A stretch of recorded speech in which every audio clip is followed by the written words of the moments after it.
Mga bago at adjusted na item sa Mobile Legends. Ipapaliwanag ko sa inyo sa madaling paraan. At item na kayang magbigay ng 20,000 damage. Ang daming adjustment na naganap sa original server ngayon. Merong tungkol sa hero, sa item at sa battlefield na adjustment. Ngayong araw, unahin muna natin yung sa item. Umpisahan natin sa Sky Piercer. Alam natin na sa ultimate ni Martis kapag may marka ang kalaban, sure na matitake-down mo ito kapag ginamitan mo ng ultimate. Ang normal na damage ng ultimate ni Martis ay 1,328. So ganun dapat kaliit ang buhay niya para ma-takedown mo. Pero dahil meron kang Sky Piercer, kahit ang HP ng kalaban ay 2,000 pa at wala pang marka ang kalaban, pag inultihan mo, matitakedown mo na ito. Dahil kapag meron kang Sky Piercer, i-execute nito ang kalaban na inaatake mo kapag ang HP nila ay less than 6% na lamang. At tuwing makaka-takedown ka ng kalaban, madadagdagan ang iyong stack ng 10. At every stack na nadadagdag sa'yo, tataas din ang required HP ng kalaban para ma-execute mo ito. So umaabot ito ng 12%. Ibig sabihin kapag 12% na lang ang HP ng iyong kalaban, may execute mo na ito gamit ang iyong item. Kusa din itong na-activate. Pero kapag ikaw ay na-takedown, mababawasan ng 30% ang stack ng iyong Sky Piercer. Tignan nyo yung stack ko, naging 42 na lang. Pero laging tandaan, kapag gamit mo si Martis at naka-Sky Piercer ka at naultihan mo ang kalaban, tapos ang naka-takedown sa kanya ay Sky Piercer, hindi magre-reset ang ultimate mo. So basically maganda ang item na ito sa mga assassin or dun sa mga burst type na hero. Para sure kill talaga, ang item na ito nga pala ay adaptive attack. Ibig sabihin pwedeng gumana sa mga magic damage at physical damage. Mapa skill or basic attack, mapapagana mo ang item na ito. Tignan nyo dito, basic attack lang ni Hanabi pero gumana. At wala rin itong cooldown. Move naman tayo sa Malefic Gun. Ito, basically item ito ni Layla. Para lang itong first skill ni Layla na kapag hindi tumama, hindi lalayo ang range ng iyong basic attack. Pero kapag tumama naman ang iyong skill 1, lalayo ang range ng iyong basic attack. Ganun din nag-work ang bagong item na ito na pwede mong gamitin sa mga physical heroes. Imagine, pagsasamahin natin yung Malefic Gun at yung skill 1 ni Layla, sobrang layo na talaga ng range, grabe. Tignan nyo naman ang diferensya. Pero yun nga, kailangan mapatamaan mo muna ng skill ang kalaban para lumayo ang iyong range. So pwede mong gamitin ito sa mga marksman kung gusto mong mas lumayo ang range mo. 3 segundo lang ito gumagana at may 6 seconds cooldown. Kapag nag-basic attack ka rin, magkakaroon ka ng 10% movement speed for 1 second. Ganito ang itsura kapag naka-Malefic Gun si Freya. Nadagdagan ng 15% ang range. Move naman tayo sa pangatlong bagong item, ang Wishing Lantern. Madali lang din ito intindihin. Every 800 magic damage na magagawa mo sa kalaban, may lalabas na paro-paro sa'yo mula doon sa item mo. Magdidil ito ng 10% na magic damage na nakabase sa current HP ng kalaban. Gumagana ito sa mga continuous damage kagaya ni Chang'e, Gord. Ayan, tinan nyo, umaatake yung item at kahit burst damage ka, gagana rin ang bagong item na ito. Move naman tayo sa mga na-rework at na-adjust na item. Simulan na natin dito sa Winter Crown, yung dating Winter Truncheon na napakaangas. Imagine, pwede mo nang gamitin ito habang nagka-cast ka ng skill. Papasukin ka na talaga sa tore habang naka-ultimate basta naka-Winter Crown. Ganon din si Franco, pag pumasok sa clash, kakagat tapos Winter Crown. Gumagana ito sa halos lahat na hero, kagaya ni Odette, ultimate tapos Winter Crown lang. Napakadaya naman ito. Pwede rin kay Badang, kay Claude, at kay Johnson. Makakakita na tayo ng nagyayelo na kotse. Hindi ka matatarget pero kapag ikaw ay nabangga, sasabog pa rin ang kotse mo at magdidil ng damage. Ganon din ang mangyayari kapag tumama ka sa pader. Pero hindi sa lahat ng hero gumagana ito, kagaya dito kay Yuzhong. O Yuzhong talaga yun ha. At ang item na ito ay gumagana na sa lahat kahit ikaw ay physical or magic, kasi ito ay adaptive attack na rin.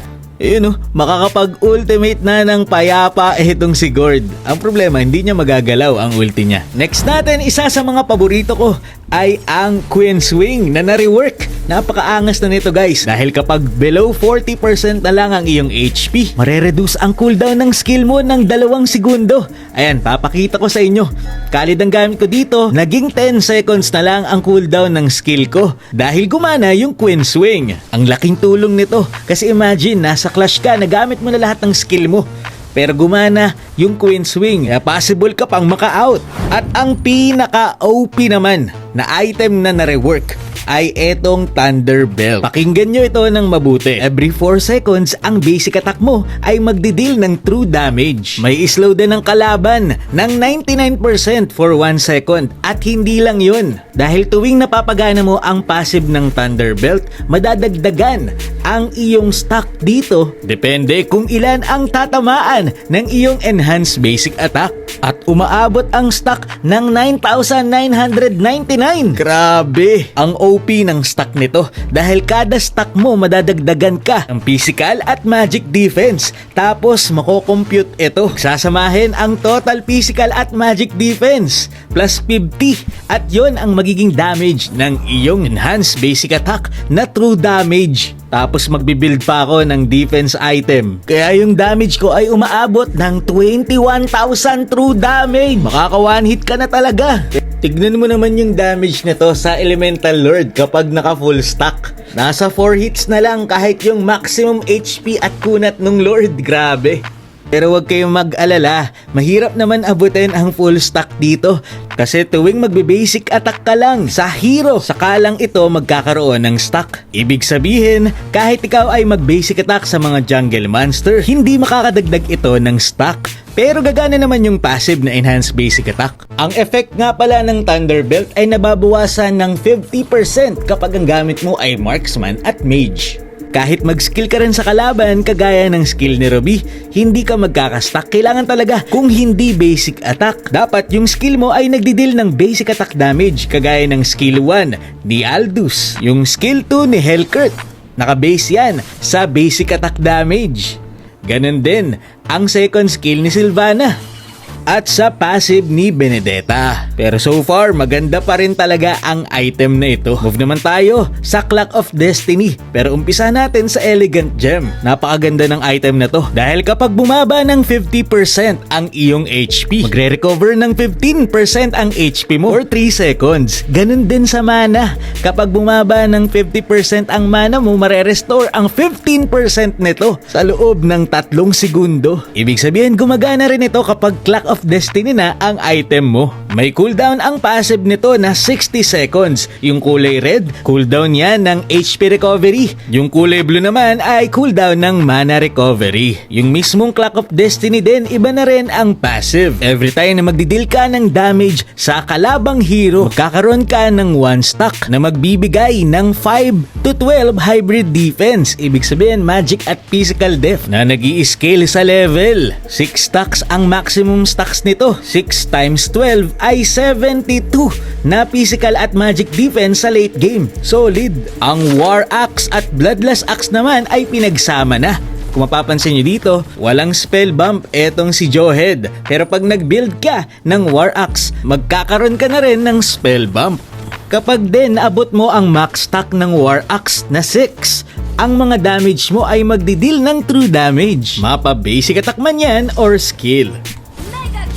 Ang Glowing Wand at Necklace of Durance ay pinagsama rin. Ibig sabihin kapag nag-deal ka ng magic damage sa kalaban, magkakaroon nito ng anti-heal at burn effect. Mas pinamahal nga lang ang presyo nito, pero sulit na ngayon kasi parang nag-build ka ng 2 item sa isang item lamang. Dito naman tayo sa Fleeting Time for All. Hindi lang icon ng Fleeting Time ang nabago. Dahil kung dati magic ang naibibigay nito na attributes, ngayon ay adaptive attack na. Kaya kahit ano ka pa, pwede mong gamitin. Meron din itong 15% cooldown reduction at additional HP kaya pasok pa rin sa mga tank. Ang Twilight Armor naman ay na-rework, wala na itong cooldown. So every time nalalagpas ng 800 ang damage mo sa kalaban na naka-Twilight Armor, marereduce sa damage mo na susobra sa 800 ng 0.4% of max HP. Enemy damage lamang ito, hindi gumagana sa damage ng Torre. In short, mas malakas ang damage reduction ng Twilight Armor kapag mataas ang HP mo. So dito 1,000 ang damage ko sa Layla, pero nung dinagdagan ko ang HP niya, mas bumaba ang damage ko.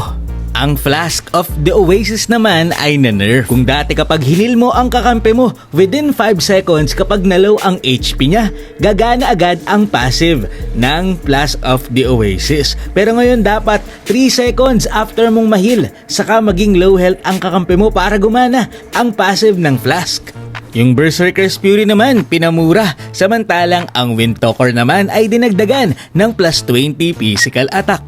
Ang duration naman ng Concentrated Energy ay nadagdagan from 3 seconds to 5 seconds, kaya mas madali mo nang mafu-full stack ang Concentrated Energy. May bago ding item na Expert Glove, kasama ito sa build path ng iba pang mga item. Nabago din ang animation ng mga item kagaya ng Endless Battle. Ito na yung itsura, napakaangas. Ito naman ang itsura ng sa Blade of Heptasis. Ganito naman ang itsura kapag gumagana ang passive ng Queen's Wing. Ganito naman yung sa Rose Gold. At yung sa Lightning Truncheon talagang meron ng kidlat. Okay, ito mas accurate na. Yun lamang para sa ating item update. Bukas sa Hero naman tayo. Abangan. Maraming salamat sa panonood and to God be the glory.